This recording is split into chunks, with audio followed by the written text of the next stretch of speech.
RTP2. Quem vê, quer ver.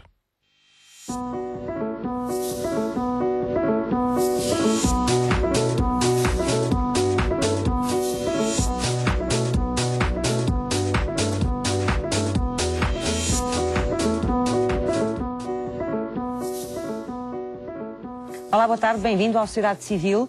O que distingue o ensino público do privado? Quem prepara melhor os alunos? Qual a forma de ter mais alunos de sucesso? São perguntas para o tema de hoje do Sociedade Civil.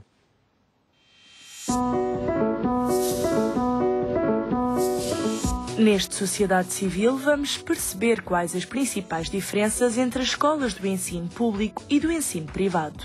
O professor do Instituto Superior Técnico, Luís Castro, traça-nos o perfil dos melhores alunos e ainda nos apresenta as estatísticas desta faculdade. Mais adiante, o diretor da Escola Superior de Educação, João Medeus, António Ponces de Carvalho, explica como é difícil classificar a qualidade das escolas de ambos os universos.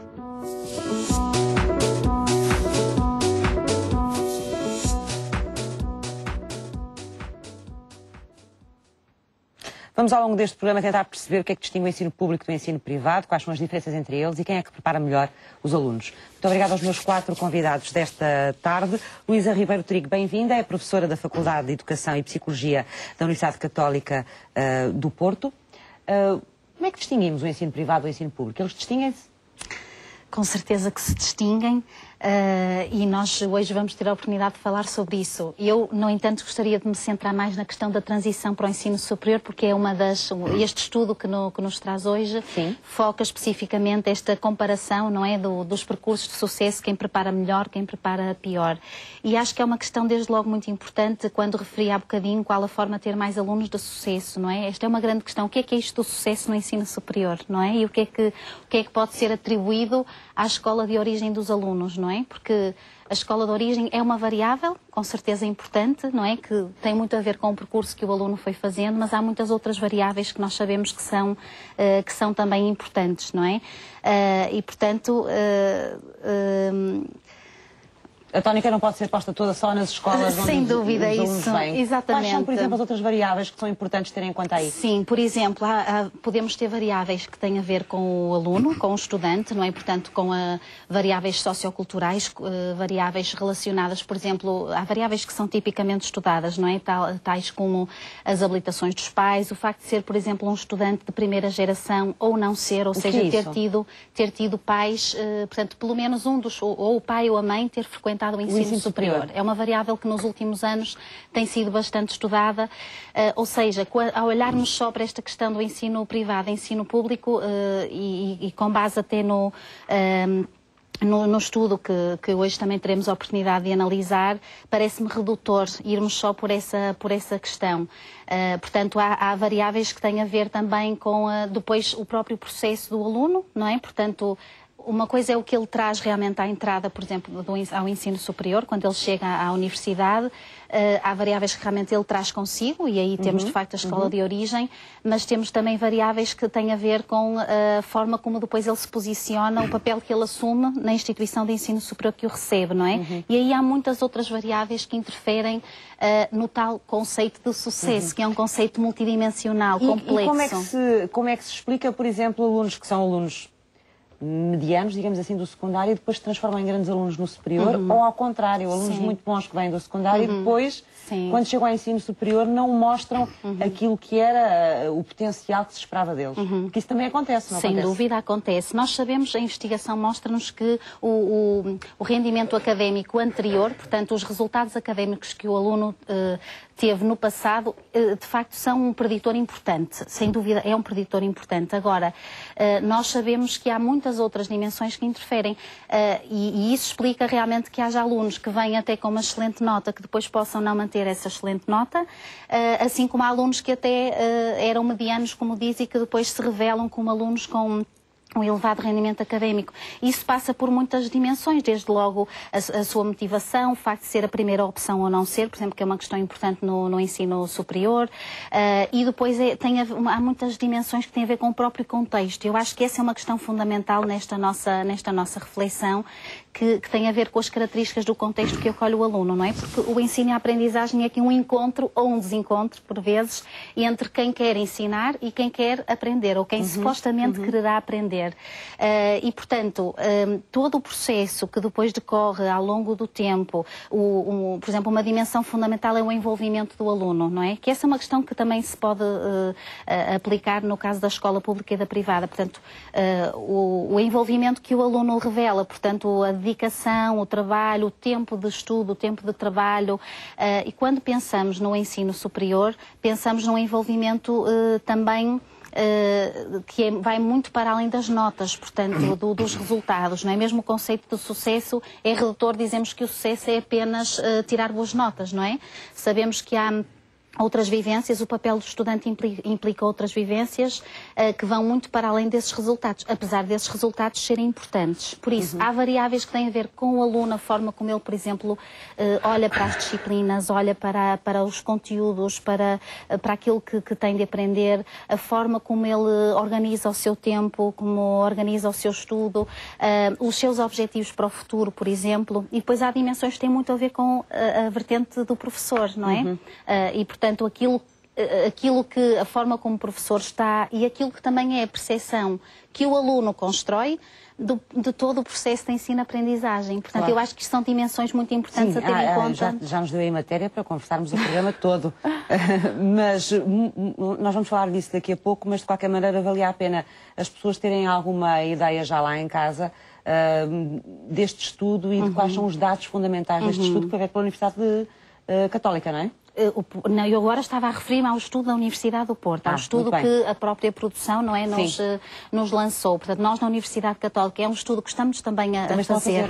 Não tenho dados neste momento, mas estamos também preocupados e ocupados com esta análise dos nossos dados e há um serviço, aliás, há vários serviços da Universidade que estão dedicados, de facto, a analisar a informação que temos disponível, sempre com o objetivo de melhorar o ensino e a aprendizagem e, portanto, temos desde um sistema de garantia de qualidade, um serviço de estudantes e empregabilidade. Portanto, temos, de facto, vários serviços que estão dedicados a isso e, portanto, é a nossa preocupação, de facto, conhecer o aluno que nos procura, que quer fazer a sua formação connosco, o que é que espera. Portanto, até há um cuidado muito grande à entrada na universidade, perceber o que é que ele espera encontrar, o que é que o move, porque é que ele nos escolheu e vamos monitorizando isto ao longo dos anos e depois à saída também do ensino superior. Portanto, vamos tentando monitorizar para perceber, de facto, como é que ele se está a adaptar e há um acompanhamento muito próximo ao aluno no sentido de corrigir eventuais dificuldades ou ajudar a superar dificuldades que possam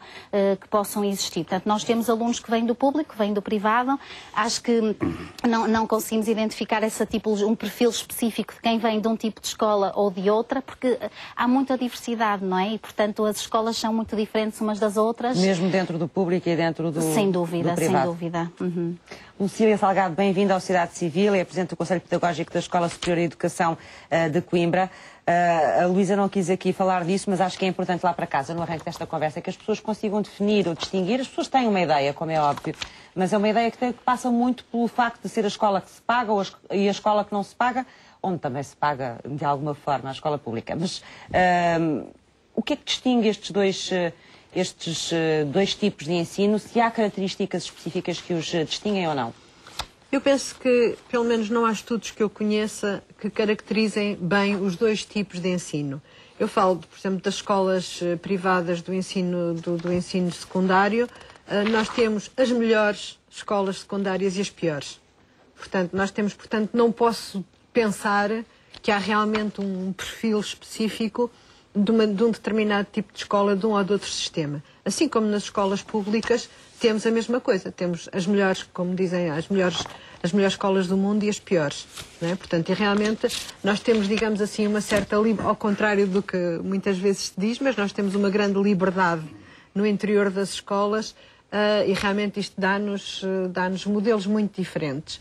Mas digamos que eu seria levada a pensar que há um determinado modelo de escola pública, que não é evidente, mas que, pronto, com uma certa trajetória nas suas práticas de aprendizagem, nas suas formas de atribuição de notas, na hierarquia das disciplinas que o compõem. Portanto, toda uma série de elementos que depois encontram alguma continuidade no superior.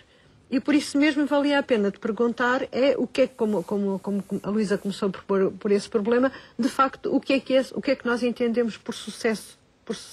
São as notas. Digamos que hoje é uma das críticas que se faz a todo o ensino público e privado, secundário e superior, em Portugal e não só em Portugal, é que realmente é um ensino que não está adaptado à sociedade atual. Nós vemos, por exemplo, temos um ensino superior e um ensino básico e secundário que rejeita os rapazes. Já aqui se falou neste... Rejeita os rapazes. Os rapazes. Portanto, são os rapazes que têm mais insucesso escolar.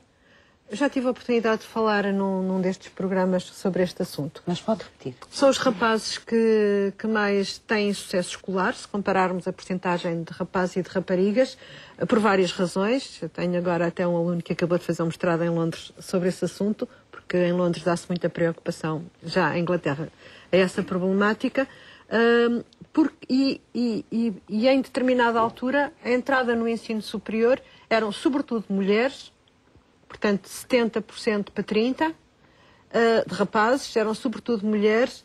A profissão dos pais mais presente era a dos professores e de professores do primeiro ciclo do ensino básico. Portanto, uma percentagem superior às do ensino secundário. Como é que se lê? Como é que se lêem esses dados? As raparigas, a cultura escolar, o modelo da cultura escolar, digamos, é transmitido na família muito mais, portanto, pelos professores.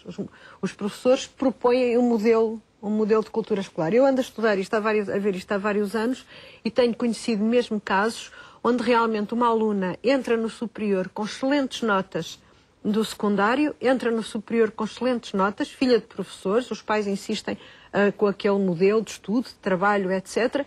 E no fim a rapariga em alguns casos, sentem-se insatisfeitas, vão mesmo procurar fazer mestrado noutros sítios, procurar outro tipo de formação e arranjam mais dificilmente emprego do que rapazes com notas inferiores. Mas isso é a regra geral? Acontece assim ou não? Não há estudos exatamente sobre este assunto em Portugal, não há estudos sobre este assunto. Há uma grande preocupação, efetivamente, já dos rapazes, e já se começa a falar, dos rapazes terem mais insucesso na escola pública. Esse insucesso não sei se pode ter a ver com o facto de termos um modelo que não lhes serve? O modelo não lhes serve, o modelo da escola é um modelo, também saiu há pouco tempo um livro, que é um modelo, a escola que está toda organizada numa perspectiva feminina, porque o corpo docente é essencialmente feminino. Que perspectiva feminina é essa, para nós percebermos? Porque isso os valores, a perspectiva dos valores defendidos muito mais, sei lá, a organização, mas uma organização, os cadernos bonitinhos, a letra bonita, a caligrafia, portanto, uma série de valores que, digamos, as mulheres defendem melhor do que os homens. E os rapazes acabam por ser penalizados. E os rapazes são penalizados. Portanto, esse livro diz, realmente o rapaz não encontra nada que lhe agrade na escola. Eu tive a oportunidade de fazer atividades com rapazes e raparigas, para perceber isso, atividades de natureza científica, no primeiro ciclo do ensino básico, a que os rapazes aderiam e realmente aquilo para eles era uma revelação poderem fazer experiências de ciências, etc. Coisa para as raparigas, pronto, também gostavam, não é? Mas porque não encontravam outro tipo de atividades. Há também uma questão, portanto, isto foi portanto, de Londres que nos dizem que estudam neste sentido, é que o rapaz, na sua trajetória de vida, na identidade, na formação da identidade masculina, a escola não entra. A escola é uma tarefa de mulheres. Quem prepara a criança para ir para a escola são mulheres. Na creche, no jardim de infância, são essencialmente mulheres. No primeiro ciclo, são mulheres e a identidade da criança está formada. E, portanto, na identidade do rapaz, a mulher, na sua construção de rapaz, não entrou nada que tivesse nenhuma pessoa significativa. Não, exatamente, falta um modelo masculino. Eles, em Londres há associações só de pais homens, não é? O conceito de pais aqui, nós temos papai e mãe, mas eles têm os fathers, portanto, organizam-se, têm associações têm associações para conseguir mais sucesso dos rapazes. Portanto, é um problema. Portanto, se nós olharmos para o nosso ensino, em que a rapariga, o bom aluno que entra para o superior, é todo moldado nesta perspectiva de escola, que é muita escola pública, embora as escolas privadas, veio aqui num outro sociedade civil, um responsável de uma escola privada que decidiram separar os sexos e fazer de novo uma escola de rapazes e uma escola de raparigas. Mas à frente da escola de rapazes continuavam a ter professoras mulheres, portanto, e não homens. Pronto, portanto, isto não nos permite depois ver, de facto, esta grande diferença. Mas os rapazes depois encontram muito mais interesse noutros sentidos. Os cursos de informática são procurados por rapazes e não por raparigas. Portanto, os rapazes procuram outros interesses que realmente são depois importantes no mercado de trabalho. Lembro-me o meu filho, que não era um excelente aluno, ao contrário de colegas com quem ele estava, que receberam as bolsas de mérito da faculdade e não sei o que eram as suas amigas. Não era o caso dele. Estava a fazer um Erasmus em Turim, disse: mãe, vou arranjar facilmente emprego. Li numa revista que há 3 condições para uma pessoa arranjar emprego: dominar o inglês, dominar a informática e ter feito um Erasmus. E eu já fiz isto, quando for embora daqui, fiz isso tudo. E assim foi. E o que é verdade é que ele arranjou emprego e estas 3 condições foram observadas. Pode ter sido um acaso, claro, não é? Mas claro. realmente eu tinha lido isto e isto é importante. Portanto, digamos que hoje, na sociedade atual, em que o conhecimento tem um valor diferente, em que as competências são valorizadas, é um discurso diferente do escolar. O discurso escolar ainda se interessa pouco pelas competências. Portanto, o ensino é muito mais baseado na transmissão de conhecimentos e na reprodução, embora cada vez haja escolas e professores que fazem coisas diferentes. Mas não há aqui, pelo menos não há um estudo que me diga qual é a diferença entre público e privado. E seria aqui que eu poderia ver a diferença. Muito bem, muito bem. Padre José Maia, bem-vindo. Presidente da Fundação Filos, podemos classificar a escola assim, a escola pública e a escola privada, para além do que ela implica, no fundo, na prática, fazendo parte de um sistema, não é? Uma escola pública em que há uma maior participação e responsabilidade por parte do Estado em relação a ela, e outra privada que tem sempre como pendor aquilo que a gente, quando pensa numa escola privada, pensa no facto de se pagar uma mensalidade, etc. Para além disso, há uma escola pública e uma escola privada, em seu entender? Como uma nota prévia, é um ponto de vista, cada um tem o seu, sim, eu claro. tenho o meu, e embora estou daqui para a Fundação Filas, onde eu estou a trabalhar, de facto, num colégio aqui bem perto, que é nos Carvalhos, e lido com essa realidade, que de algum modo me pode ajudar a pensar. Hoje fala-se cada vez mais este estudo, de facto, a maneira como ele apareceu, enfim, só se fosse para a aparição de Nossa Senhora com essa clareza, e isso está num contexto que anda aí pelo país, a propósito de cheque de ensino, vai-se metendo tudo. Mas vamos lá ver, aquilo que eu entendo, e não sou só eu que entendo, nós o que temos, o que é público, é o serviço de educação. Portanto, o que é público é o serviço de educação. E é público não pela natureza da entidade que o presta. Ele é público enquanto Serviço Nacional de Educação. E pode fazer esse Serviço Nacional de Educação o Estado, e é o sistema estatal, pode ser feito pelo privado lucrativo, pode ser feito pelo particular não lucrativo, pode ser feito pelo social e até pode ser feito pelo ensino doméstico. Há famílias, está a funcionar, que querem ser elas a fazer a educação dos seus filhos. Portanto, temos tudo isso. Portanto, essa questão eu sou bastante crítico no aspecto público e privado. Nós temos, na forma como o definimos normalmente, como na educação pré-escolar, se adotou e bem, é uma rede nacional de educação pré-escolar. Aqui é igual. Aliás, a lei de base é a lei de bases do sistema educativo. E vai ao sistema o Estado, e é o sistema estatal, vai ao sistema o privado. Portanto, isso é uma questão que depois pode ter a ver com outras coisas. Isto é apenas para clarificar o estudo. Isto é como tudo. Alguém se privilegiou, a mim não me impressiona, porque a realidade hoje é de facto bastante diferente. Nas escolas já foi aqui dito, não vou repetir. Acontece, depende, entre as escolas privadas e as privadas, o que é que acontece em Portugal que isto tem a ver com outras coisas? Os nossos professores são formados nas mesmas faculdades e escolas superiores de educação. Portanto, a esse nível de preparação vêm todos os mesmos sítios. As nossas crianças são todas portuguesas, umas do interior, outras do litoral, umas com pais com mais educação, mais cultura, outras com menos. Portanto, o público-alvo anda aí misturado. Depois, cada um vai para aquela escola onde lhe toca ir, e aí há muitas preocupações. Por exemplo, o privado, eu falo por colégio, porque representa o normal, nós temos projetos educativos com alguma maior maleabilidade que a escola chamada pública que o Estado, onde há aí, normalmente, hoje já vai havendo, como disse muito bem, porque há escolas estatais com muito bons projetos, como eu conheço muitas, portanto, essa questão, essa dicotomia já não se usa, está fora de uso. Este artista acho que devia reciclar-se um pouco, porque não. Eu sei que isto tem a ver depois com financiamentos e isso leva nos outros capítulos, eu não vou por aí. Portanto, há escolas estatais que têm molíssimos projetos educativos e privadas. Eu julgo que há aqui uma outra abordagem que é essa, isso parece importante. Eu digo quase o meu colégio permite apenas, a título de exemplo, nós estamos preocupados porque nunca estamos satisfeitos. A dizer o outro, como é satisfeito, é uma fonte que secou. Nós, enfim, o Colégio de Carvalhos vai tendo até um resultado bastante instável, não estamos satisfeitos. Estamos a fazer agora um estudo, nos últimos 6 anos, acompanhar-lhes o percurso. E queremos saber, nos últimos 6 anos, seguir-lhes o rastro, onde é que estão os que fizeram a via tecnológica. Qual é o papel deles?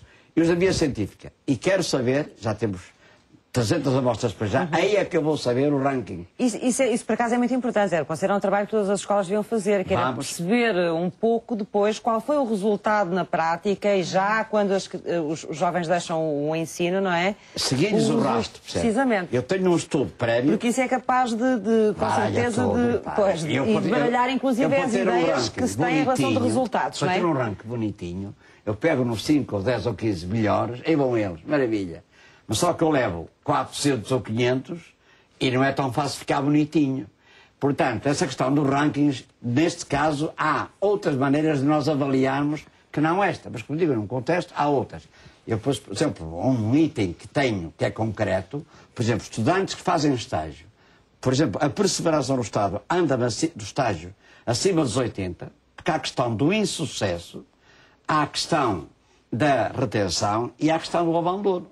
Nós sabemos os índices de abandono, como é que eles existem. Pois, indo ao ensino superior, por exemplo, um índice que para nós nos interessa bastante é em estágio e depois o grau de empregabilidade em certos cursos em estágio.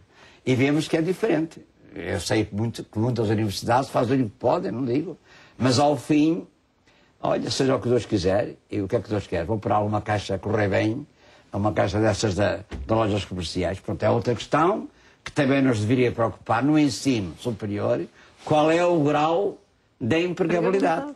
E o perfil. E o perfil. Bem. Carlos Monteiro, bem-vindo, faz parte, é membro dos órgãos sociais da Confederação Nacional das Associações de Pais. Concorda com isto? Não devíamos dividir o ensino em público e privado?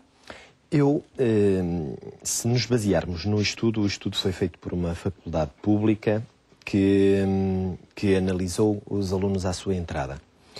Pegando nas palavras que tocou ao de leve quando falou na atribuição de notas, fez-me lembrar um chavão que há, que parece ser realidade, que os docentes das escolas públicas são mais contidos na atribuição de notas. Isso não é uma coisa científica, pois não? Isso é uma ideia que se tem ou não? É uma ideia que se tem, mas se calhar este estudo vem mostrar que se calhar houve uma contenção nesses alunos. Porque repare, nós reparamos que para entrar no ensino público tem que se ter muito boas notas.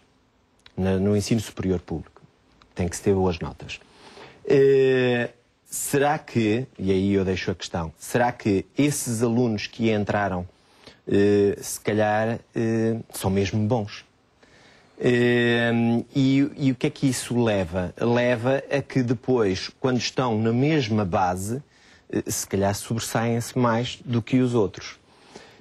Há, na realidade, a ideia, falou-se nos rankings, que estatisticamente o ensino público é gerador de menor sucesso. Mas isto é a velha história da estatística. Se eu tiver 3 frangos e nós os 3, vocês comerem um frango e meio, teoricamente, estatisticamente, eu comi um frango, mas na realidade estou cheio de fome.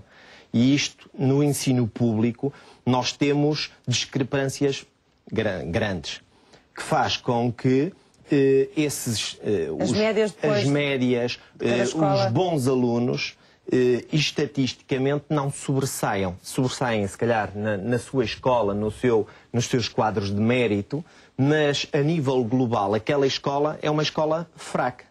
Ou mediana. Pronto. Não quer dizer que todas as escolas privadas sejam escolas de elite. Também há muitas escolas onde existe todo tipo de alunos, não é?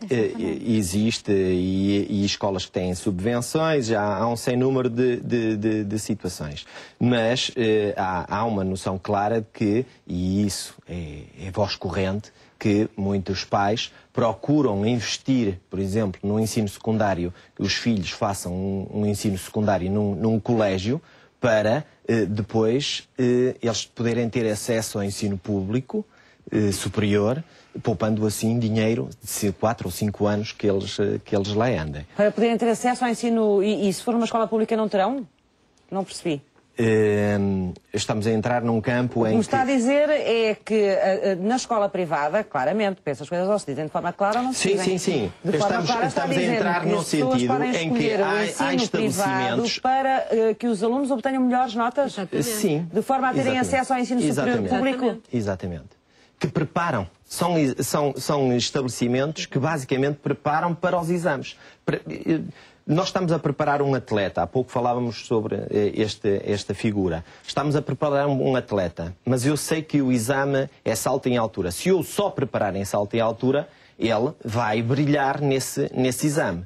No entanto, na faculdade, ele tem que ser um atleta global. Tem que fazer fundo, tem que fazer lançamento de peso, tem que fazer salto em comprimento. Automaticamente, apesar de ter sido brilhante no exame, acaba por depois ser mediano no ensino. Vamos já começar para discutir esta ideia um pouco mais, até porque penso que terão opiniões também sobre isto.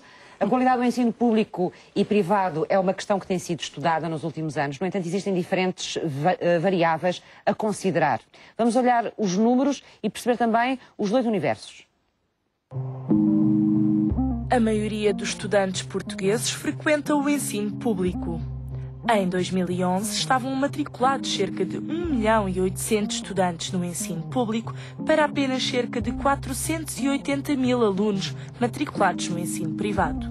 No entanto, o projeto de decreto-lei do Ministério da Educação e Ciência, lançado no verão deste ano, abre a porta à possibilidade de introdução de cheques de ensino para dar às famílias a possibilidade de escolherem a escola em que querem colocar os seus filhos, independentemente de estas pertencerem à rede pública ou ao setor particular e cooperativo.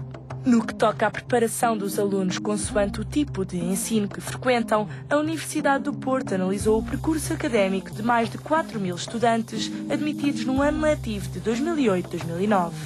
Este estudo registou que cerca de 2.000 alunos concluíram pelo menos 75% das cadeiras dos 3 primeiros anos e os estudantes com melhores resultados eram os que provinham de escolas públicas.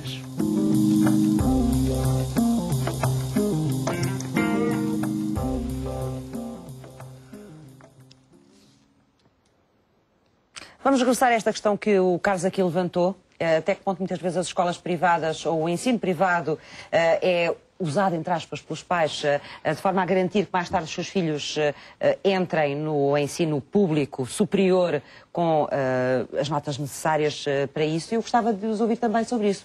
Posso começar aqui pela Luísa? Sim. Eu penso que nenhuma escola terá como objetivo principal preparar só para os exames, não é? Acho que isso qualquer pessoa que esteja à frente de uma escola e à frente com responsabilidades no ensino não terá esse objetivo apenas em mente, nem esse objetivo principal, não é?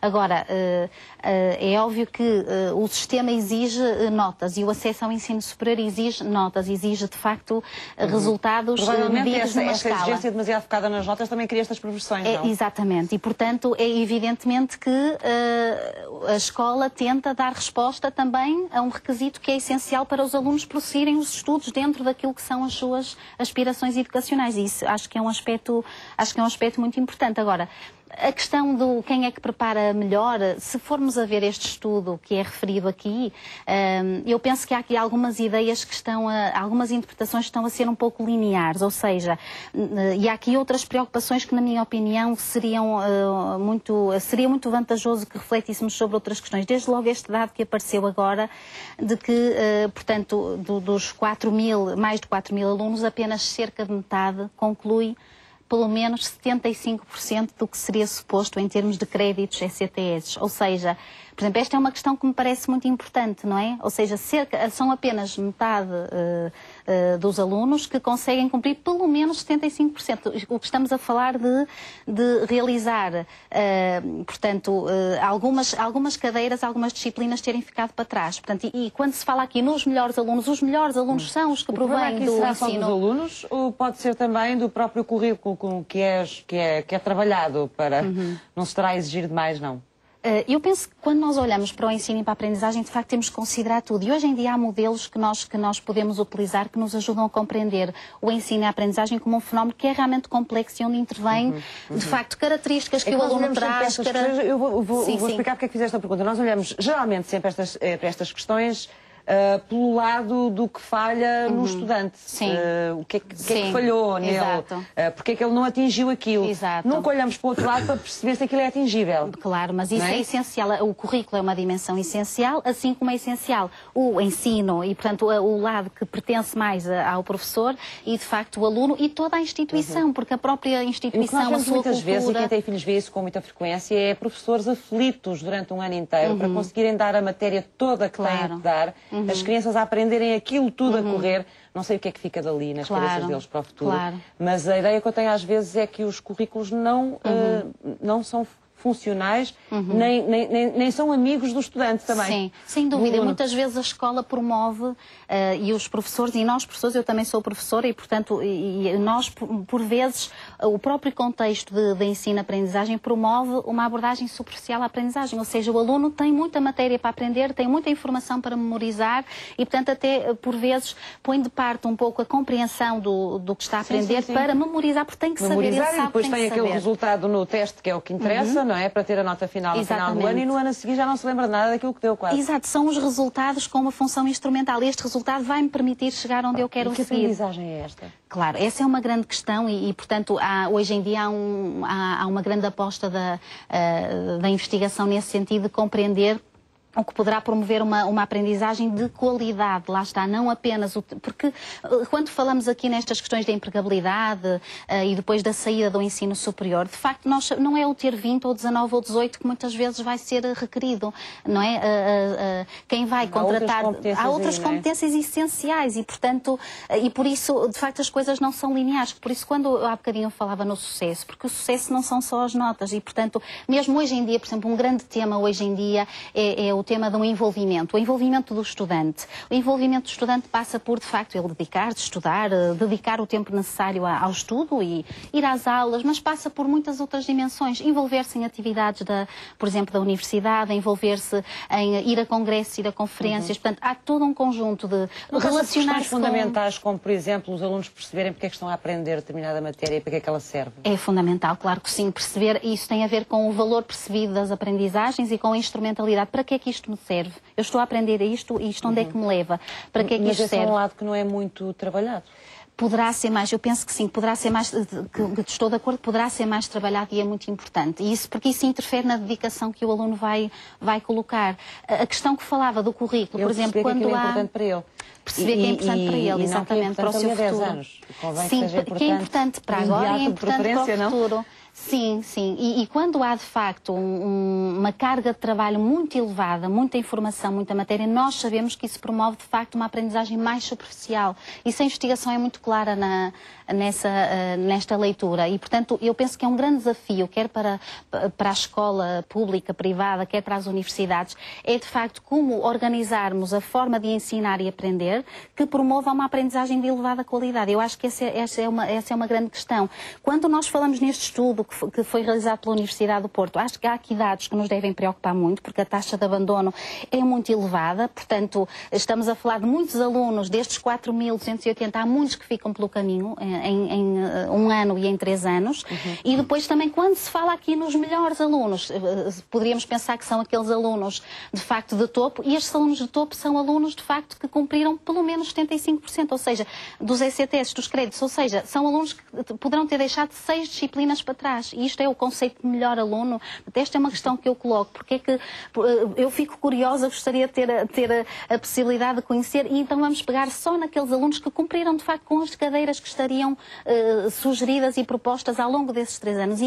Porque realmente deixar 2 cadeiras para trás em cada ano também é alvo de reflexão, mas o conceito de melhor aluno neste estudo é esse. Depois estamos a falar só de 10%. Não é? E, portanto, os 10% melhores, e se pegássemos os 10% piores, seriam mais da escola pública, mais da escola privada? Quer dizer, há aqui tantas questões que me parece que seriam pertinentes ter em conta, que acho que enriqueceriam a reflexão. E para além desta questão, lá está, do abandono, há aqui preocupações que são transversais, e não interessa esta questão se é público ou privado, são de facto preocupações muito grandes, e eu penso que as instituições em geral e nós investigadores também estamos preocupados em compreender melhor o que leva um aluno realmente a abandonar, a interromper o seu percurso. E este estudo remonta a 2008, 2009, portanto nem sequer se colocava as questões da crise que estamos a viver atualmente, não é? Claro. Portanto, claro. Lucília, não sei se estamos a viver agora, claro. Portanto, claro. Lucília, não sei se estas questões que foram levantadas aqui pelo Carlos e pela Luísa também lhe merecem algumas notas suas. Eu acho que foi muito importante lançar esta discussão, porque que mais não seja para vermos que isto não é uma questão com este caráter linear, como aparece neste estudo. Penso que este discurso deste estudo é o discurso dos rankings.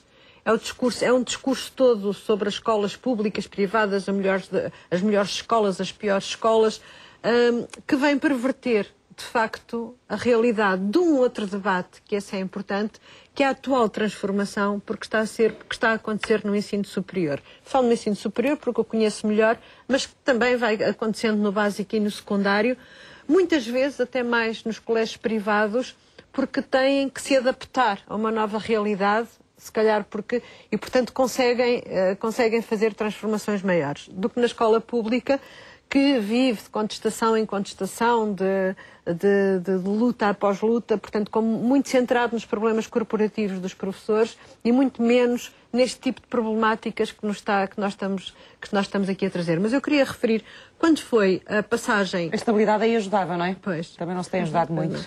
O processo de Bolonha, no ensino superior, quando se transformou o ensino superior para 3 anos de licenciatura, 2 anos de mestrado, e se fala dos ECTS, que é o peso que têm as disciplinas em tempo de estudo no currículo, havia uma ideia fundamental para mim e que foi um bocado preterida, que era passar de um ensino baseado na transmissão de conhecimentos para uma aprendizagem assente na aquisição de competências.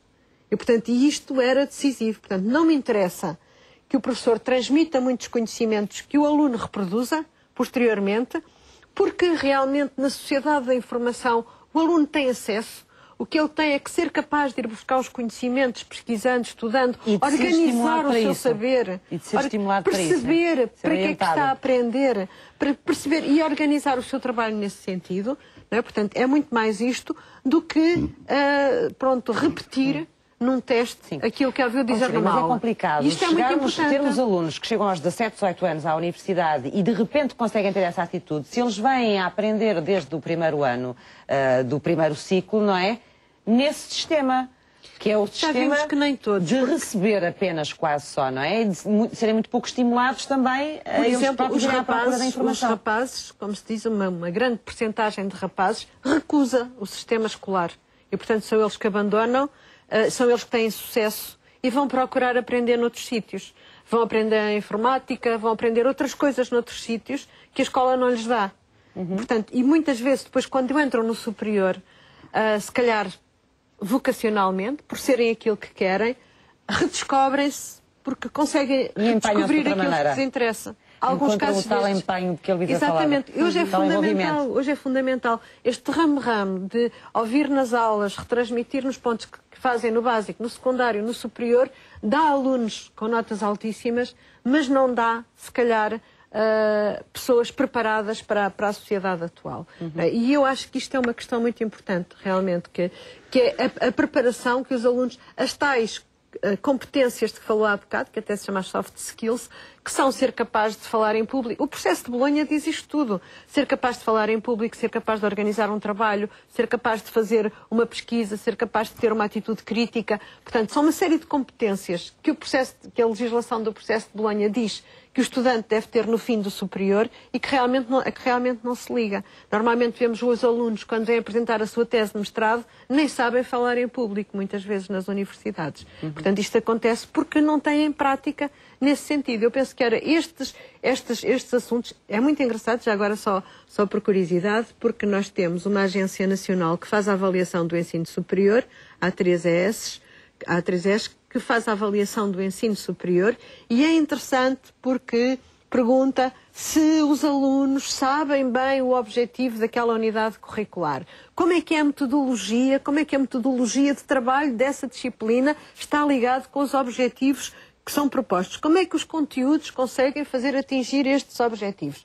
Não sei se isto é tudo cumprido, mas em alguns sítios, pelo menos, é isso que é perguntado aos professores do superior, se realmente conseguem fazer isto tudo. E, portanto, essa avaliação, num sítio ou outro, poderá ser mais facilitada em relação a estas coisas, mas está a fazer pressão de transformação. Não é? Portanto, as pessoas já têm cuidado e pelo menos está a legitimar os professores que têm esse tipo de preocupações. E não o professor, eu sou bom professor porque eu dou a matéria toda, sou lente quase, que esta imagem de lente já foi desaparecendo, felizmente, mas que realmente sou eu que sei. Pronto, é preciso saber, dominar bem os conhecimentos científicos, mas depois sabê-los transmitir, e sabê-los transmitir é criar contextos de aprendizagem dos alunos, porque segundo o processo de Bolonha, o aluno tem que trabalhar 40 horas por semana. Portanto, há uma parte que é o trabalho na sala de aula, mas há uma outra parte toda de orientação que o professor deve dar, de trabalhos para fazer, de assuntos para pesquisar, de voluntariados, se calhar, para fazer, que ele pode fazer noutros contextos. Não é? Portanto, digamos que há um ensino superior que está em transformação, também, e que realmente este tipo de estudos pode ser. Eu acho que são importantes, todos os estudos são importantes. Sabermos é o mais importante, não é? E, portanto, até para podermos depois ter um discurso sobre eles, não é? Mas pode ser reducionista. Pelo menos para refletirmos sobre as coisas, não é? Exatamente. Bem, o que é que pensa disto? Sobre isso, eu estou de acordo com quem sabe mais que eu, mas, portanto, esse aspecto que eu corroboro. Ser aluno não é profissão, é um intervalo da vida. Nós temos de preparar pessoas. E às vezes nós podemos pensar, não, ele é aluno durante um tempo e podemos não aproveitá-lo. Por acaso acho que somos alunos toda a vida. Bom, isso por outro nível. Aprender ao longo da vida. Aprender ao longo da vida. Todos os dias. Mas o aluno que está aí numa aula tem de estar todos os dias naqueles tempos, e hoje, de facto, a universidade tem de saber que hoje no primeiro ciclo, segundo e terceiro, já há transformações que vão ter de se fazer, porque é impossível, como o caso de Eduardo muito bem. Hoje, eu tenho a consciência, um professor chega a uma aula, se ele tiver o cuidado, ou seja, é suposto que ele naquele dia dê aquela matéria. Se ele tiver o cuidado, dizer, olha bem, hoje é isto, o que é que vós sabeis disto? Ele vai ver que 50% eles já sabem. Portanto, eles vão apanhar ali uma seca de 50% de coisas que eles já sabem, se calhar podia avançar logo. Ora bem, ponto de partida, ele em vez de começar a 0, começa a 30, a 40. Portanto, hoje, a filosofia de educação... Mas isso não se faz, geralmente. Isso não se faz, mas já se começa... Fazem-se uma espécie de testes de avaliação no início do ano, não é? Para perceber como é que estão os conhecimentos. E não se faz isso no dia-a-dia depois, nas matérias que se vão dando. Mas, como digo, mas que devia às vezes podiam aproveitar as experiências de alguns dos próprios alunos que podem servir de base depois para trabalho. Para trazer escolas. E envolver os pais. Vimos para a questão de explicadores particulares. Não há melhor explicador do que um colega ou pai dizer que eu explico. Ou seja, nós temos um sistema de ensino que fomenta o gosto pelo ensino. Não. É como está, não. Não, como está é seca. O mal é que nós vemos nas escolas... escolas... Imagina para Maia dizer que é seca. Imagina agora os miúdos de 12, 10... É o que eles dizem, eu sei. É o que eles dizem. Pois, é preciso ouvir os alunos. Eu acho que esta é uma questão muito importante, é ouvir os alunos. Porque eles, melhor do que ninguém, sabem nos dizer aquilo que os ajuda a aprender e aquilo que não ajuda, não é? E são muito rigorosos eles. Até críticos em relação aos outros. Exatamente. Eu podia, não vou entrar por aí, mas pronto. Já alguma vez fiz uma coisa que era suposto ser, mas só a partir do momento em que eu tive confidencial ser o que é que alunos pensam sobre muitas coisas. Sim. Só aí é que eles disseram mesmo o que é que pensavam, não é? E, portanto, agora temos a noção de que, de facto, eles podem aprender muito mais em novas tecnologias e tudo. Claro. A escola, as filosofias educativas, por exemplo, hoje, eu entendo que o importante é ensinar a aprender a construir o saber. Claro. Isso é que eles têm de aprender, Sem dúvida. que é as competências ou capacitação. E há filosofias educativas que vão nesse sentido. E há projetos que trabalham assim e são aprovados por quem o quiser fazer. E nós provamos, a criança tem de saber a aprender o saber. Quando é ela a construir É isso que ela o tem que saber, aprender na escola. isso é o que fica. Portanto, há quem o queira fazer e cada vez mais, é uma opinião, que não será só minha, mas julgo que é necessário que haja uma grande... Porque isso de pôr só exames e a passar em exame, é o que está agora a dar, será um jeito, mas... Muito bem.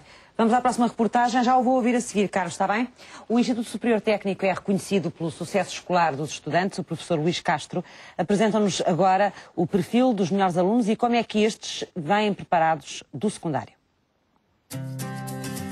Existem vários fatores que contribuem para que um aluno tenha um excelente desempenho. Por um lado, os fatores externos de contexto, ou seja, um ambiente estimulante em termos de aprendizagem, quer no seio da família, quer na própria escola. Por outro lado, fatores pessoais que dependem das características e empenho do aluno. Eu acho que talvez um dos fatores mais importantes possa ser uma motivação a longo prazo. Ou seja, o aluno sabe aquilo que vai gostar de fazer na sua vida profissional, quer fazê-lo bem e compreende que para o fazer bem tem que começar a fazer bem na universidade e tem que adquirir as competências que depois lhes permitem desempenhar ou fazer bem aquilo que acha que vai gostar imenso de fazer na sua vida. Isso faz com que mantenha uma motivação ao longo dos 5, 6 anos que faça no seu percurso académico e essa motivação também ajuda a algo que eu acho que é muito importante e que caracteriza muito os alunos que têm um excelente desempenho, que é o estudo orientado para a compreensão das matérias. Um aspecto importante também e que caracteriza muito os bons alunos é uma capacidade de giro do tempo, uma disciplina e um autocontrole bastante visíveis, porque é importante que ao longo do semestre o tempo seja aproveitado. Quando o aluno acompanha a matéria, naturalmente entusiasma-se e gosta daquilo que ouve. Se gosta, o estudo começa a ser um gosto e não uma obrigação. E quando chega aos exames, já tem a matéria praticamente toda estudada, tem uma percepção mais aprofundada daquilo que estudou e seguramente fará com muito mais facilidade o seu exame. Todos os anos entram cerca de 1.300 alunos no Instituto Superior Técnico, provenientes tanto do ensino secundário público como privado. O professor Luís Castro afirma que as melhores notas de acesso na primeira fase deste ano letivo estavam igualmente distribuídas entre os alunos do ensino público e privado. Nós temos sabido ou conseguido captar ao longo dos últimos anos um número muito significativo dos melhores alunos das escolas da área da ciência e tecnologia da região de Lisboa, da região sul do país. Portanto, chegam-nos alunos muito bem preparados, chegam-nos muito bons alunos e essa é uma característica que tem vindo a repetir-se nos últimos tempos. Uma pergunta que surge naturalmente é, então, de onde é que esses alunos vêm, qual é o historial, se vêm do ensino público, se vêm do ensino privado, e fazendo o historial desde há 10 anos, cerca de 10, 12 anos, do perfil dos alunos à entrada. É feito um estudo a nível do técnico, pelo nosso núcleo de estatística e perspectiva, e dos alunos que nos chegam todos os anos, cerca de 20%, um bocadinho mais, um bocadinho menos, depende dos anos, vêm do ensino secundário privado, os 80% vêm do ensino secundário público. A pergunta que surge naturalmente depois é quais são os alunos desses que nos chegam, aqueles que vêm melhor preparados, aqueles que depois de entrar no técnico têm mais facilidade em ter sucesso ao fim do primeiro ano, ao fim dos 3 anos, concluir o primeiro ciclo, concluir o segundo ciclo. Todas estas percentagens, é claro, fazendo as contas em separado para os dois universos, são muito idênticas.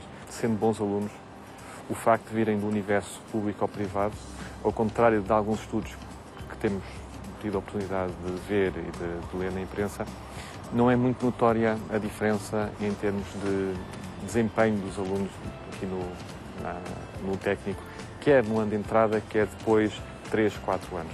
O professor Luís Castro estudou também uma das turmas a que esteve vinculado no passado ano letivo para comparar estes resultados globais. A percentagem de alunos que naquela disciplina tinham obtido nota superior a 17 valores e que vinham do ensino público era muito próxima da percentagem de alunos que naquele ano entraram provenientes do ensino público.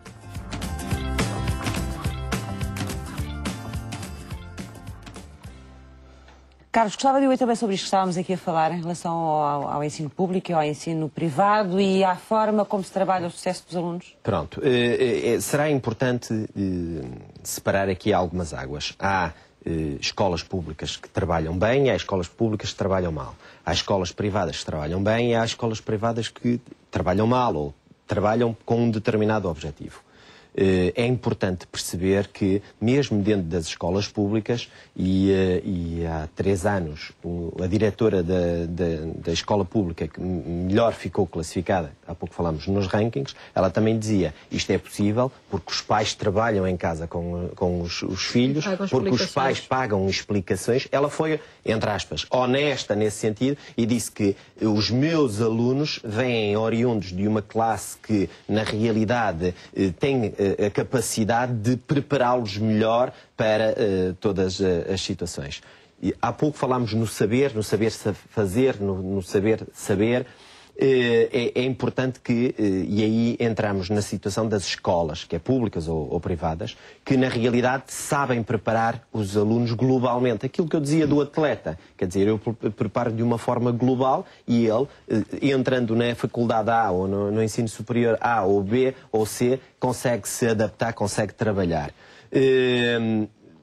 Quando algum pai opta por uma situação de tentar fazer com que o filho tenha boas notas nos exames e até possa, como há pouco falávamos, recorrer a um estabelecimento privado para garantir isso, tem a ver com as opções, porque quer entrar num determinado curso e a exigência é muito alta, ou porque, na realidade, quer ter a certeza que, e não tem capacidades a nível para pagar um ensino superior, e quer ter a certeza de que ele vai fazer um ensino público superior, nem que depois tenha que lá andar mais alguns anos. Essa é outra questão que eu acho que muitas vezes coloca dúvidas às pessoas, porque é uma exigência tão grande a nível de notas para a entrada no ensino superior, muitas vezes, e depois percebemos que há falta de alunos para o ensino superior, parece quase incongruente. E porque não fazerem um exame? Todas as faculdades, nós já pensamos, e isto... Ou seja, nós precisamos de um sistema que seja tão fechado ao nível do ensino superior que não permita que alunos com notas mais medianas possam ter acesso a ele.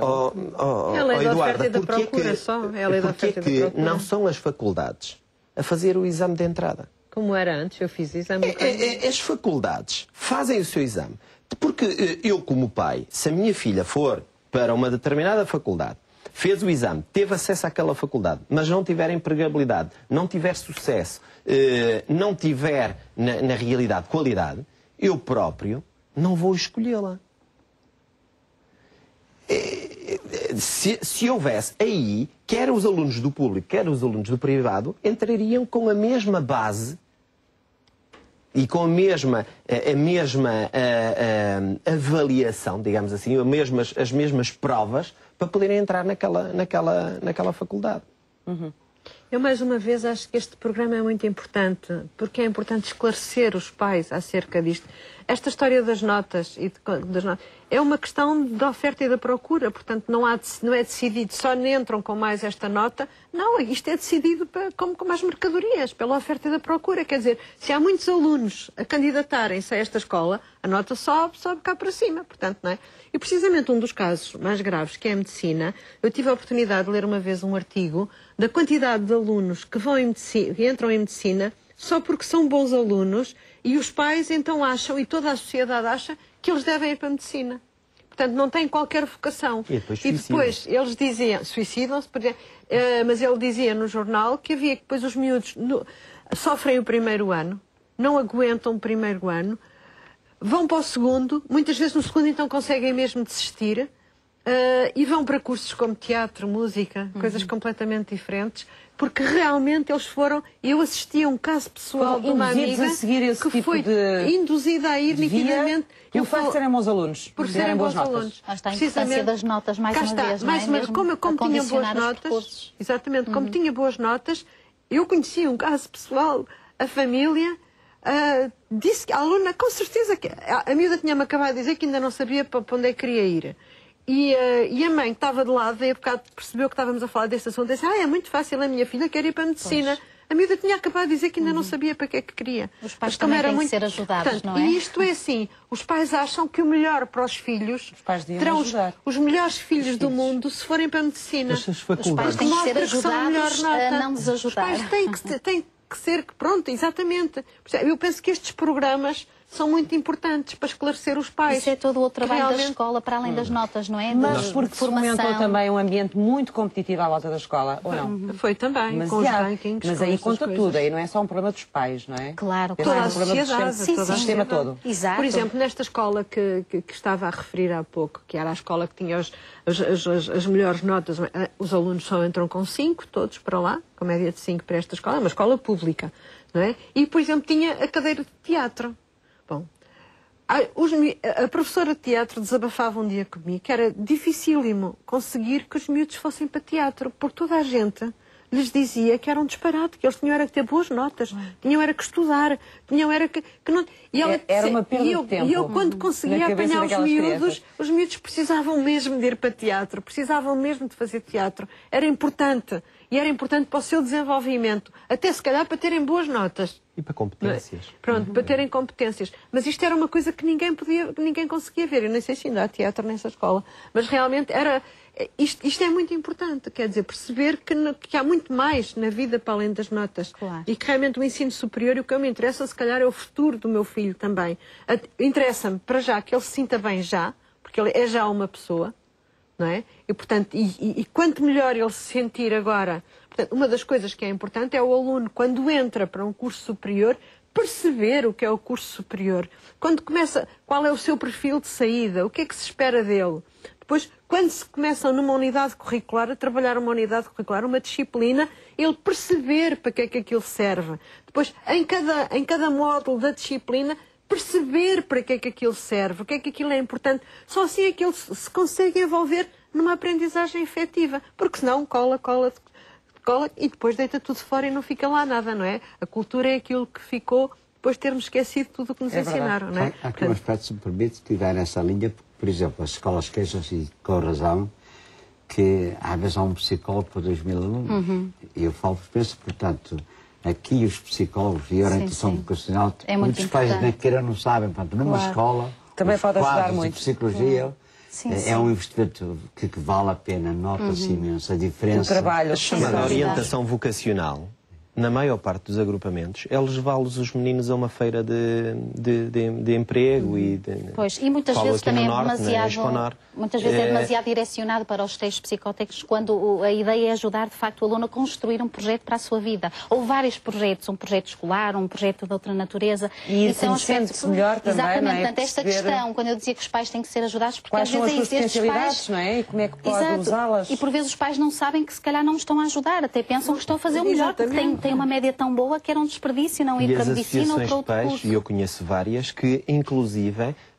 são elas próprias que contratam psicólogos e que fazem as baterias da orientação, chamadas os testes de Viena ou isso, e tentam ajudar os pais a fazer a orientação, mas nós sabemos que isso vale o que vale, porque eles depois dizem-lhes quais são as apetências para determinadas áreas, se é a parte linguística, se é a parte mais técnica, seja qual for.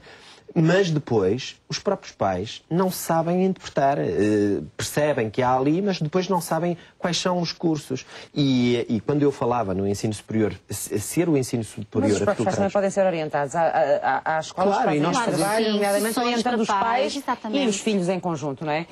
Já vamos regressar. A qualidade de uma escola pública comparativamente a uma privada e a liberdade de escolha por uma escola privada são questões com algum destaque na atualidade. Vamos ver agora, ou conhecer a opinião do diretor da Escola Superior de Educação João de Deus, António Ponce de Carvalho. Uma forma de avaliar a qualidade de uma escola é através da posição que ocupa no ranking das escolas em Portugal. Esta lista é construída com base nos resultados dos exames nacionais dos 6º e 9º anos e do ensino secundário, não analisando a qualidade técnica e material das escolas e colégios. Há vários estudos, alguns, por exemplo, se pensarmos só no ranking, que têm demonstrado que as escolas privadas têm melhores resultados que as escolas públicas. Temos outros que, ao analisar determinados aspectos em detrimento de outros, os resultados são diferentes. Depois, no ensino superior, há outra variante que entra em conta, porque é o sistema de acesso ao ensino superior, em que os alunos com melhores classificações entram em primeiro lugar nos cursos que escolhem. E muitas vezes escolhem as escolas públicas, porque, como é evidente, não há uma verdadeira concorrência quando numa escola se paga muitíssimo menos do que se paga na outra. E, portanto, um aluno melhor preparado, com melhor classificação, que por vezes até pode vir do ensino privado, quando chega à altura de concorrer ao ensino público, ao ensino superior, tem a opção de entrar no ensino público, o que é muito mais vantajoso do ponto de vista económico. Com certeza que as escolas privadas têm determinadas características que ajudam em determinados aspectos e, provavelmente, algumas escolas públicas têm outras características que podem ajudar no desenvolvimento de outros aspectos. O que me parece que é importante é garantir que, efetivamente, existe uma livre oportunidade de escolha e que cada família tem a possibilidade de escolher, juntamente com os seus filhos, com os seus educandos, o projeto educativo, científico, pedagógico, cultural e até, se quisermos, religioso, que melhor se adequa, porque é isso que está consagrado na Constituição Portuguesa, é isso que está consagrado na Declaração Universal dos Direitos da Criança e é isso que um país democrático deveria pôr em prática e que Portugal ainda está longe de cumprir. Neste contexto de liberdade de acesso, foi aprovado em setembro deste ano um diploma que revê o Estatuto do Ensino Particular e Cooperativo e que irá dar um maior apoio aos alunos que frequentam o ensino privado. Este novo estatuto pretende assim desenvolver progressivamente iniciativas de liberdade de escolha para as famílias em relação à oferta disponível, considerando os estabelecimentos de ensino público, particular e cooperativo.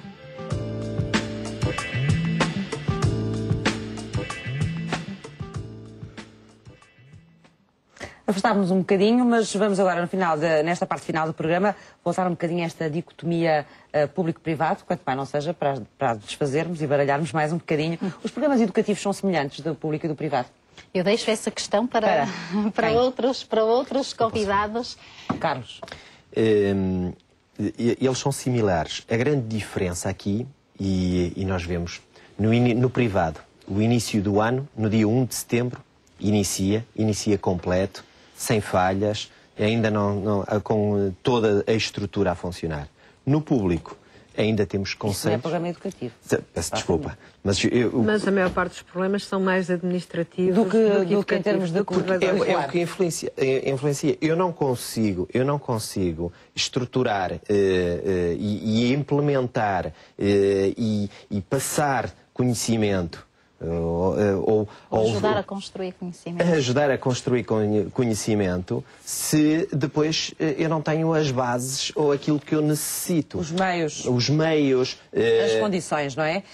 Mas o que se aprende é igual, num lado e no outro, basicamente. Basicamente é, só que a grande diferença, e isso existe dentro do próprio público e dentro do próprio privado, é a capacidade de a escola organizar-se para desenvolver ou fomentar determinadas matérias e complementar esses conhecimentos. Estava a dizer que não, Luísa. Porque eu estava a pensar que é preciso ter em conta a especificidade de cada contexto, não é? E, portanto, cada escola tem o seu próprio projeto educativo e, portanto, depois desenvolve um conjunto de projetos que vão marcar com certeza a diferença. Portanto, é óbvio que há uma mancha base que é ser a mesma? Exatamente, mas não podemos esquecer que, de facto, depois, se nos centramos só nos conteúdos, de facto, aí estamos a falar, não é? Mas a forma como os currículos, os conteúdos são trabalhados e também todas as outras dimensões que são trabalhadas. Eu acho que isso é muito importante porque de facto, é isso que, por exemplo, uma escola que aposta muito no voluntariado, por exemplo, em que os alunos são eles próprios, durante vários anos,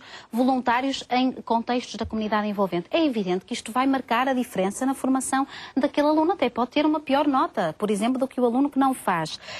Muitas vezes até tem também boas notas, mas quer dizer, se formos a pensar nas aprendizagens que esse aluno terá feito e no desenvolvimento que ele próprio sofreu enquanto pessoa, não é? Acho que isso é marcante. Agora, se quer dizer realmente... então que os conteúdos, os currículos são matéria-prima em bruto, que depois tem que ser trabalhada dentro de um contexto escolar. O professor tem que saber fazer a gestão do currículo. Quer dizer, eu posso ter o mesmo programa para todos e tenho 2 hipóteses. Ou carrego num botão e chego às aulas, falo todo o tempo, ou então transformo aquelas aprendizagens em projetos, em pesquisas que os alunos fazem, em resolução de problemas que têm a ver com aquela problemática. Não é? Portanto, ao fim, digamos, eu cumpri o programa e o outro professor ao lado cumpriu o programa.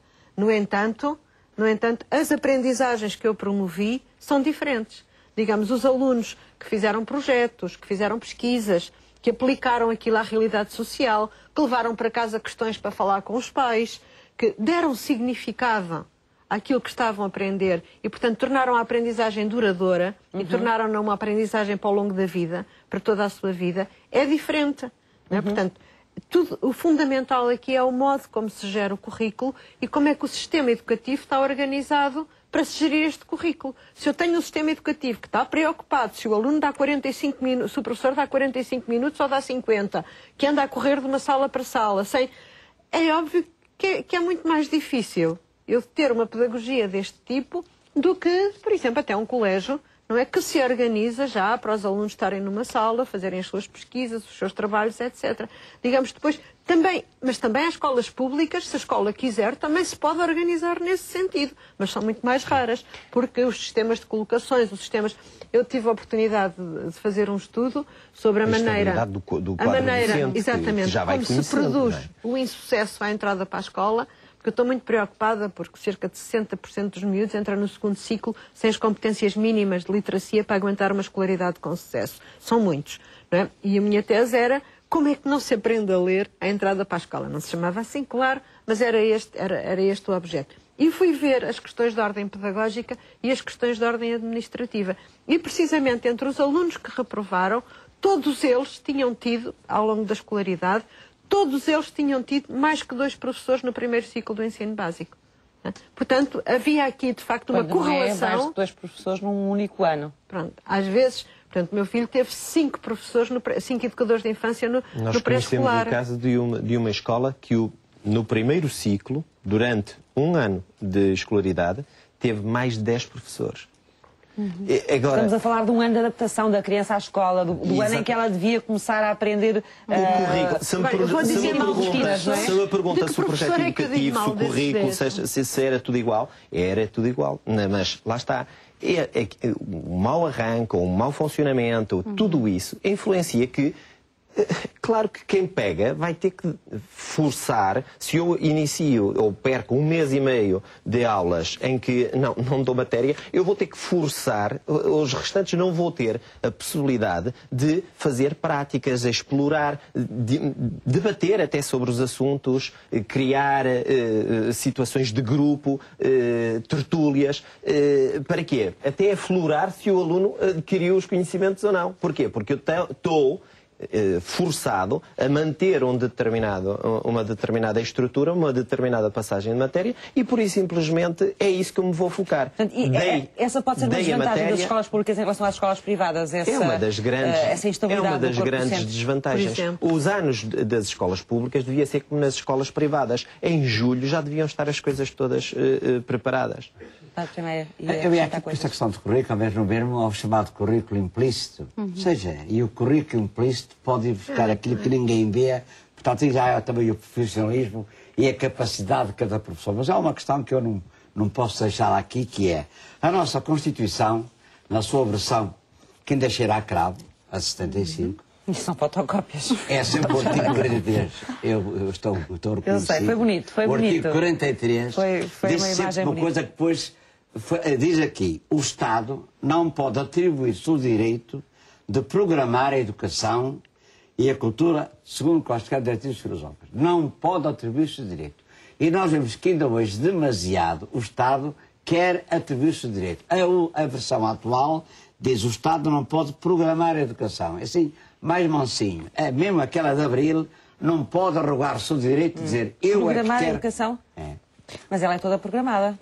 Pois é. E, portanto, felizmente, no ensino público de educação prestado pelos privados, nós aqui temos, de facto, essa capacidade de poder, porque é a única vaia. Pode ser bem, mas ninguém reclama.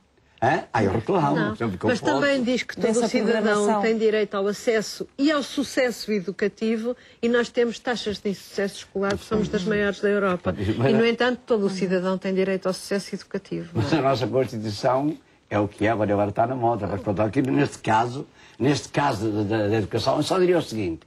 É bom, esta questão vai cruzar-se com outras, hoje não foi o tema aqui chamado, mas um dia que esta questão remete, quando se fala em cheque, ensino, liberdade, e há uma questão, porque é curioso, eu ao não analisar estas matérias tenho de estudar, e onde há mais a liberdade de aprender, de ensinar, é tudo da Maria de Lourdes de Pinto da Silva, trabalhar frente à República promulgou.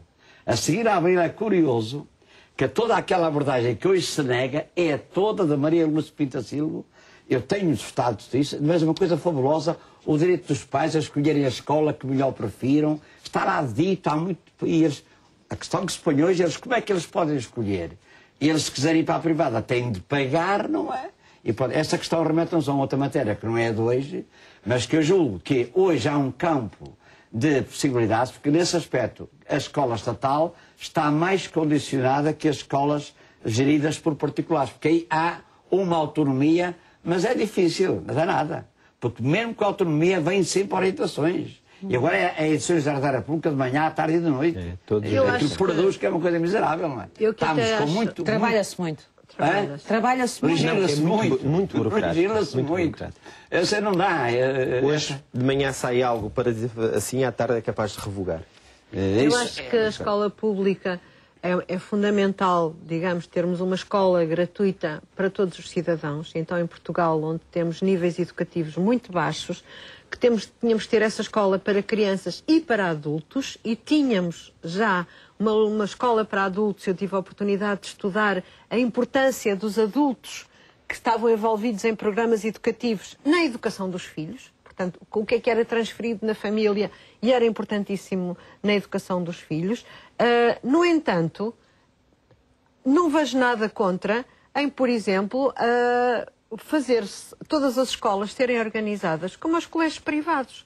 Digamos, o Estado dá um X, por exemplo, aos colégios que têm, como é que se diz, paralelismo pedagógico, não é? Sim. Dá um X. E as escolas organizam-se. E as escolas organizam-se. E eu faria isto às escolas todas do país. Isso é aquilo que se fala sobre a autonomia, mas que depois, quando se vai a analisar, as verbas só dá para pagar funcionários e mais nada, não é? Pronto, mas realmente, se fosse isto, a escola tem um X, organiza-se, como, por exemplo, nós temos nas universidades e nos politécnicos, não é? A minha escola sabe que tem este dinheiro, pronto, e já foram 2 professores para a rua, olha, pronto, porque só tem este dinheiro, não é? E tem que o gerir. Pronto, e as escolas, e isto dava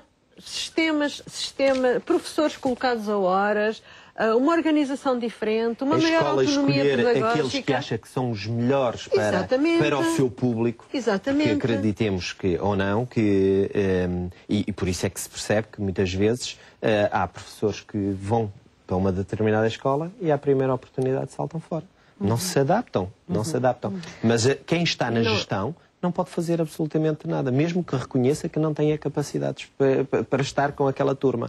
Não pode fazer absolutamente nada.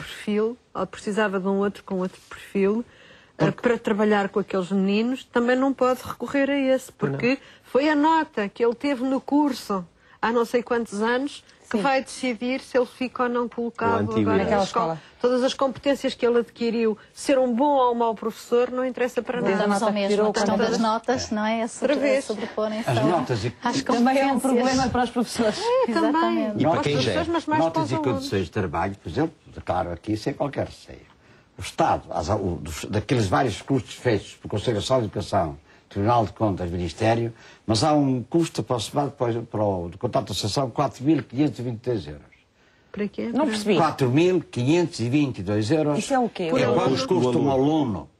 Ou seja, nós... Um aluno durante durante o primeiro ao 12º ano. Seu percurso escolar. Eu pergunto, nós privados, com 4.522, e até com menos, nós damos as aulas, nunca falta professor, se faltou tenho outro, nós começamos a tempo e horas.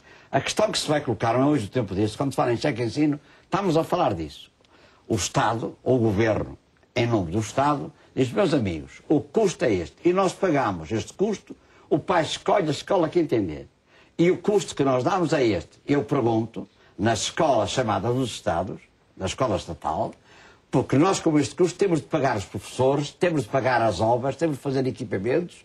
Não, nas escolas do Estado, normalmente, o que é que acontece? É o custo dos salários.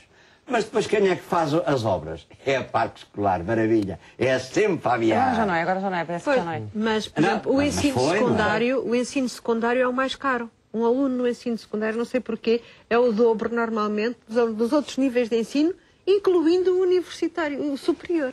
E não se percebe porquê? Eu não sei porquê. Para tem ensino secundário 1.200 alunos e fazemos 4.500 sem qualquer dificuldade. Sério. Há aí uma vertente de números e quando se depende, aí agora a escola pública, a questão dos custos, não devem ter medo. Houve vários estudos e é bom que esse debate levava quase a um programa. Que não é hoje. Fazemos outro um dia destes. Mas há aí uma questão que tem muito a ver com as famílias, para elas perceberem, quando se fala em cheque ensino, é uma questão que deveria ser como hoje se Estamos quase no final e eu queria ainda colocar aqui uma questão. Já passámos um bocadinho por ela, nomeadamente quando a Lucília dizia há pouco que às vezes não são os alunos que saem do ensino superior com as melhores notas, os melhores alunos, aqueles que depois se adaptam melhor ao mercado de trabalho, mas se olharmos para o mercado de trabalho, os alunos do privado têm mais colocação do que os do público? Há aí alguma diferença ou não? Quando chegamos ao mercado de trabalho, nós aí já podemos pensar no público e no privado, no ensino superior também, não é? Que é outra questão, não é? Claro, não sei se era a isso que se referia.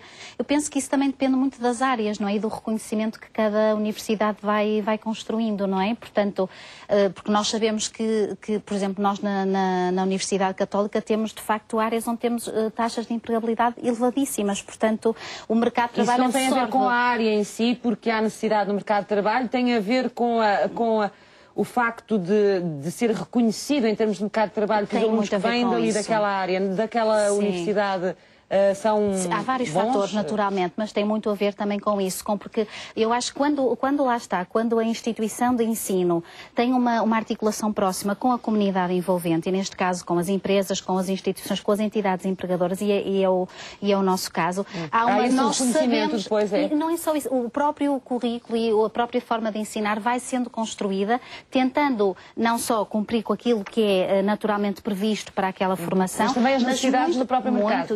E nós temos muito feedback, muita articulação, há muitas reuniões, há muito feedback de parte a parte, há reuniões com os orientadores de estágio que nos vêm dizer o que é que acharam que deve ser melhorado, com entidades e empregadores. Eu acho que isso é uma aposta muito importante. É a instituição de ensino também estar muito ligada, não é? Isso é um aspecto muito importante, muito ligada ao terreno, ao contexto, porque é onde eles depois vão dar o seu melhor, não é? Portanto, eu queria ainda acrescentar, se fosse possível uma... Em relação a isto, e o público já começou a aprender a fazer isto.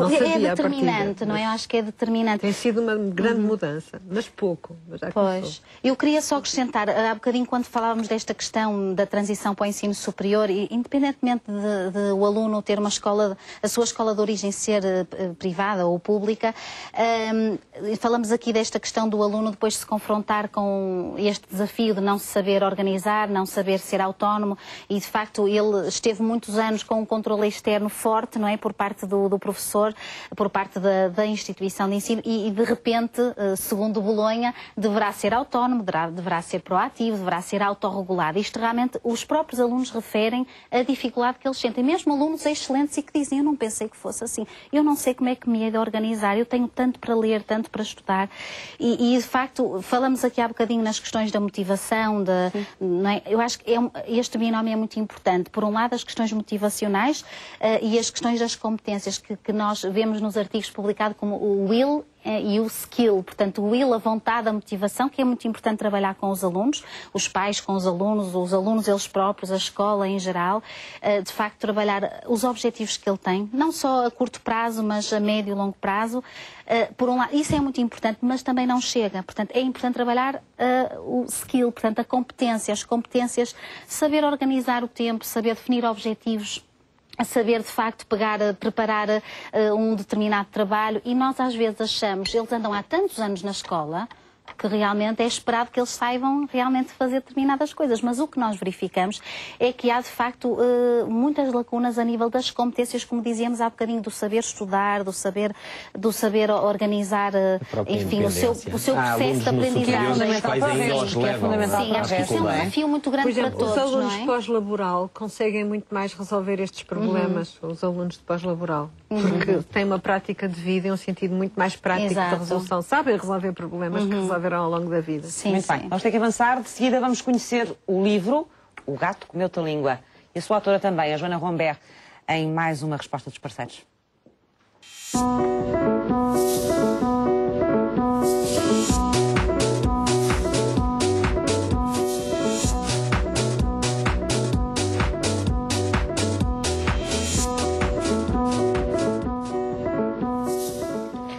A Joana Rombert é a autora deste livro que vamos conhecer hoje, O Gato Comeu-te a Língua. Olá, Joana, bem-vinda. É o primeiro livro seu?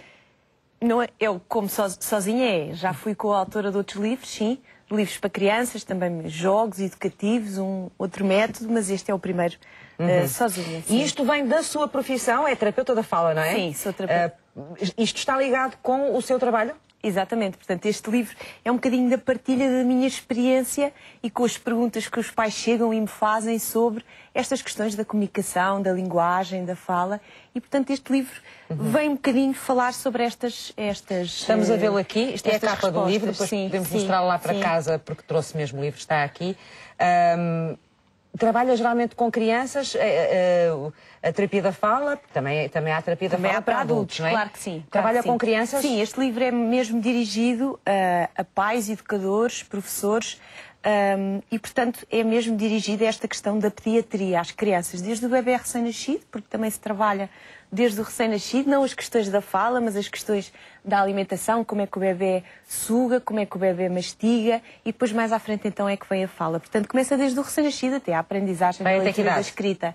Vai até a aprendizagem da leitura e da escrita, mais ou menos. E o que é que tem? Conselhos práticos para os pais, para os professores, para situações que são fora do que é, digamos assim, a média da aprendizagem da linguagem das crianças ou não? Sim, tem um bocadinho os dois polos. Portanto, isto tanto é um livro que fala do desenvolvimento normal e, portanto, sinais de alerta no desenvolvimento normal que os pais, os educadores e os professores possam estar atentos. Não é? Tem quadros de desenvolvimento normal, mas depois tem também dicas que ajudam a melhorar e ajudam também a prevenir futuros problemas que depois, mais tarde, podem aparecer. Já agora, quais são assim, as grandes dúvidas que os pais têm nesta matéria e que colocam aos técnicos quando precisam de ajuda? Há várias questões. Uma questão que me aparece muito e que é muito frequente é: o meu filho não diz o R ou o R, não é? Na palavra bruxa diz bucha, ou na palavra carta diz trocam cata. Os sons, sim, trocam um som pelo outro. Trocam, omitem. E, portanto, este é muito recorrente, estes problemas de fala. Depois também há os problemas... E são normais, geralmente são naturais e as crianças ultrapassam-nos, ou nem sempre? Nem sempre. Há uma fase para isto acontecer, não é? Se, por exemplo, for este som, até mais ou menos aos 6 anos a criança deverá ter adquirido. Agora, se, por exemplo, se a criança não disser todas as vogais, por exemplo, com 1 ano e meio, se calhar é problemático. Portanto, ou com 1 ano e meio, por exemplo, a criança não dizer a primeira palavra. Portanto, temos aqui alguns sinais de alerta importantes que não devemos também está aqui. Estava-me a falar dos sons, estava-me a lembrar aqui dos sons que também é muito interessante, que as crianças têm às vezes dificuldade em separar, que é o som S e o som Z, não é? Exatamente. E o trocar na junção o Z pelo G, os olhos em vez dos olhos. Exatamente, não é? exatamente. Isso é muito comum. É muito comum, isso é muito giro. É muito giro. Também há fenómenos de regionalismo, não é? Sim, também depende onde nós nascemos. E, portanto, é verdade. Aí não é considerado... Não vamos falar mal das pessoas de Viseu, pois não? Não, aí é comum que isso aconteça, não é? Claro, o J aí, em vez do Z. Mas isso são situações normais, que são ultrapassáveis, geralmente, claro, não é? Sim, todas estas questões têm... Vamos mostrar lá para casa, porque tem desenhos e tudo para explicar como é que funciona o nosso aparelho. Sim, sim. Fala um bocadinho sobre isto, não é? Como é que as crianças aprendem a fazer os sons, desde pequeninos, como é que começam a palrar, com que idade, o que é esperado da nossa boca. É muito importante, por exemplo, respirarmos bem pelo nariz, porque se for uma criança que respire pela boca, a boca fica mais em baixo, com menos força, e portanto a criança vai ter uma fase com mais dificuldade, uma fala menos precisa. Às vezes há crianças que também ainda se babam e isso não é comum, portanto tem que fortalecer todos estes músculos. Para além das questões da fala, importante as crianças mastigarem, não é? Não comerem só papinhas durante tempo demais, ou não? Isso também é importante para a fala, ou não? E é importante para o tal exercício muscular que nós temos e que é natural que isso aconteça, não é? Às vezes acontece, né? As crianças comem papas até tarde demais do que deviam.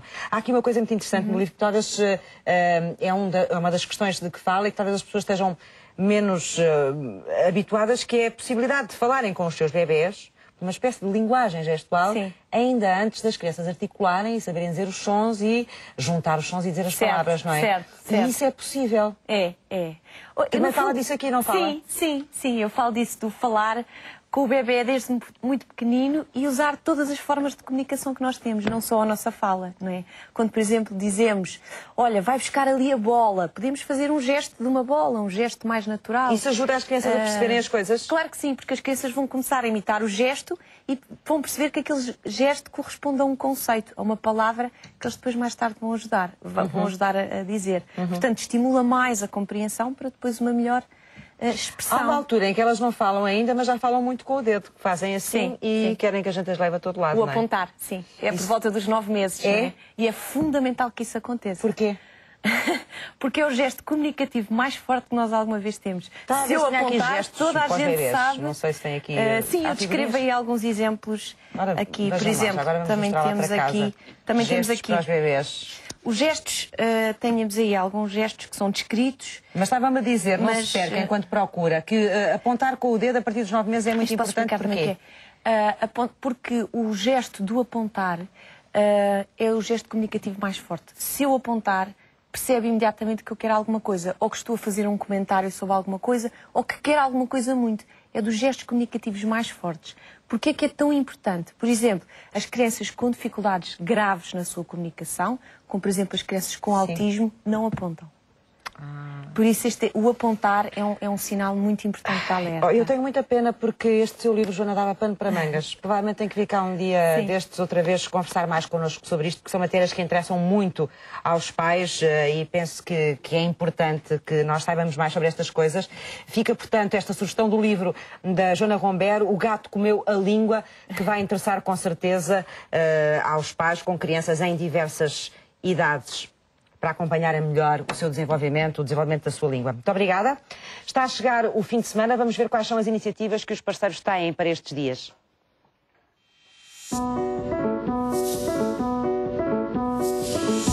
No ano em que se comemoram 470 anos da chegada dos primeiros portugueses ao Japão, o Museu do Oriente de Lisboa apresenta uma exposição de Masaki Miyazaki. Trata-se de um dos mais prestigiados artistas japoneses da atualidade, que reutiliza técnicas antigas da pintura nipónica. Pode ser visitada de 20 de novembro a 29 de dezembro.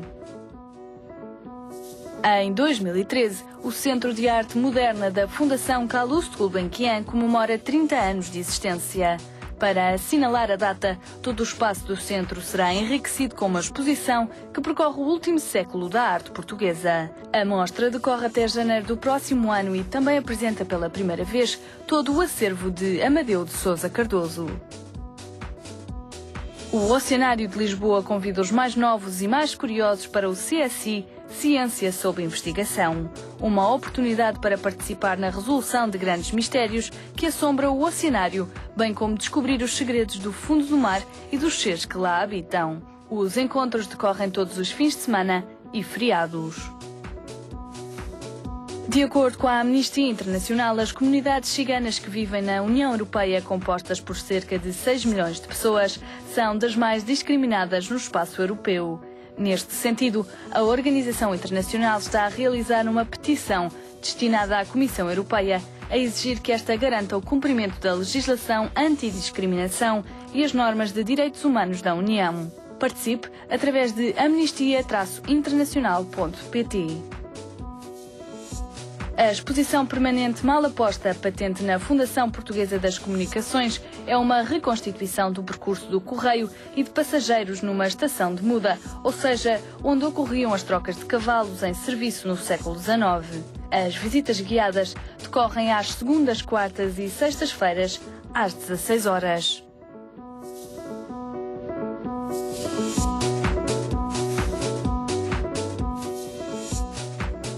Está a chegar ao fim o programa de hoje, dedicado ao ensino público e ensino privado. Vou deixar aqui uma sugestão, foi o Carlos Monteiro que trouxe, de um livro ligado precisamente a estas temáticas que estivemos aqui a falar, Escolas do Futuro. São 130 boas práticas de escolas portuguesas que podem servir a diretores, professores e pais envolvidos no ensino e na educação. O Sociedade Civil, muito obrigada aos 4. Já me ia embora sem me despedir de vocês. O Sociedade Civil vai regressar na segunda-feira.